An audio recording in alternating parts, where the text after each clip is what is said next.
Morning వెస్టీస్ active team and miracle team leaders అందరికీ కూడా వెరీ గుడ్ మార్నింగ్. సో ఈరోజు చూస్తున్నారు వెనక రెడ్ ఫోర్ట్ దగ్గర ఉన్నాం మేము. దీని ప్రత్యేకత ఏంటి అంటే మనకి 1947లో మన ఇండియాకి స్వాతంత్రం అనేది రావడం జరిగింది.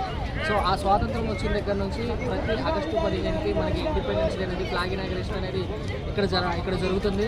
సో మన ఇండియాకి ఏ విధంగా అయితే స్వాతంత్రం వచ్చిందో సో ఇక్కడ మనం మన జీవితాల్లో వెలుగులు నింపుకోవడం కోసం, మన జీవితాన్ని బాగు చేసుకోవడం కోసం, ఆర్థిక స్వాతంత్రం కోసం మనం అందరం ఫైట్ చేస్తున్నాం. దానికోసం వెస్టీజ్ అనే ఒక మంచి కంపెనీ మనకు దొరకటం, ఆ కంపెనీలో మనం అందరం కూడా మన ఆర్థిక స్వాతంత్రం కోసం పోరాడుతున్నాం.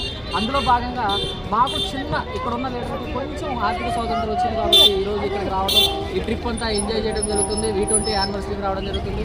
సో మీరు కూడా మీ జీవితం మారాలి, మీ ఫ్యామిలీ జీవితాలు మారాలి, మీకు కూడా ఆర్థిక స్వాతంత్రం రావాలంటే బాగా వెస్టీజ్లో మంచిగా కష్టపడండి. అందరూ వెలుగుదాం, అందరం కూడా మన ఆర్థిక స్వాతంత్రం కోసం పనిచేయాలని కోరుకుంటూ thank you, wish you well, నమస్తే, థ్యాంక్ యూ.